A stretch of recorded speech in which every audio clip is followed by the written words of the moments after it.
Hello everyone, welcome back Mostlype. আজিৰ ভিডিঅ'ত grade 4ৰ কিছুমান ইম্পৰ্টেণ্ট কুৱেশ্যন লৈ আহিছোঁ। যদি ভিডিঅ'টো ভাল লাগে শ্বেয়াৰ কৰক, চেনেলটোক ছাবস্ক্ৰাইব কৰক, লগতে লাইক কৰিবলৈ নাপাহৰিব। আজি প্ৰথম প্ৰশ্নটো হৈছে অসম সাহিত্য সভাৰ প্ৰথমগৰাকী সভাপতি কোন আছিল?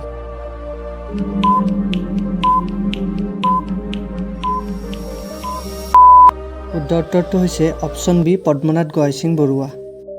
লক্ষ্মীনাথ বেজবৰুৱাই লিখা একমাত্ৰ উপন্যাসখনৰ নাম কি?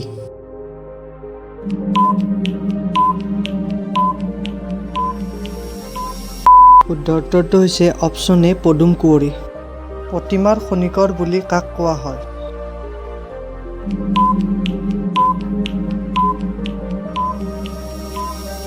শুদ্ধ উত্তৰটো হৈছে অপশ্যন চি চন্দ্ৰকুমাৰ আগৰৱালা। শংকৰদেৱে ৰচনা কৰা অন্তিমখন নাটক কি?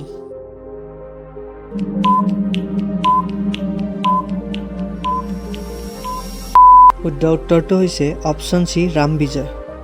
শংকৰদেৱৰ শিক্ষাগুৰু কোন আছিল?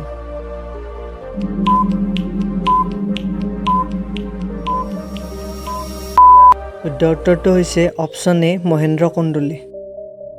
বিজুলী কাকতৰ সম্পাদক কোন আছিল?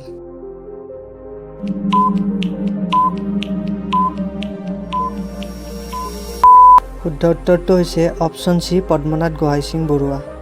ভাষা আন্দোলনৰ প্ৰথমগৰাকী শ্বহীদ কোন?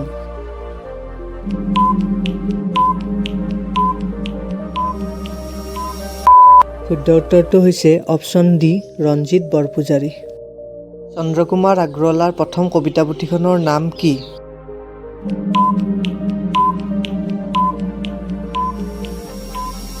শুদ্ধ উত্তৰটো হৈছে অপশ্যন চি প্ৰতিমা।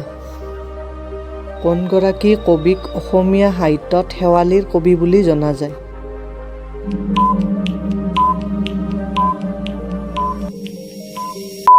শুদ্ধ উত্তৰটো হৈছে অপশ্যন ডি ৰত্নকান্ত বৰকাকতি। অৰুণোদয়ৰ প্ৰথম সম্পাদক কোন আছিল?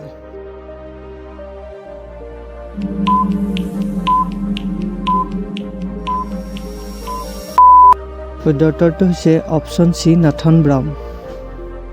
জ্ঞানপীঠ বঁটা বিজয়ী প্ৰথম অসমীয়া সাহিত্যিকগৰাকীৰ নাম কি?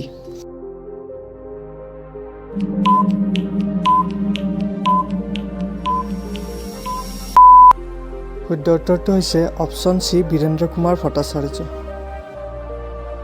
জ্ঞানপীঠ বঁটা বিজয়ী দ্বিতীয়গৰাকী অসমীয়া ব্যক্তিৰ নাম কি?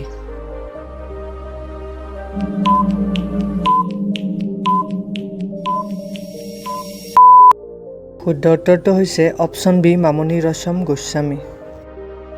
কোনজন অসমীয়াক কৰ্মবীৰ নামেৰে খ্যাত? এই প্ৰশ্নটিৰ শুদ্ধ উত্তৰ আপোনালোকে কমেণ্ট কৰি জনাব।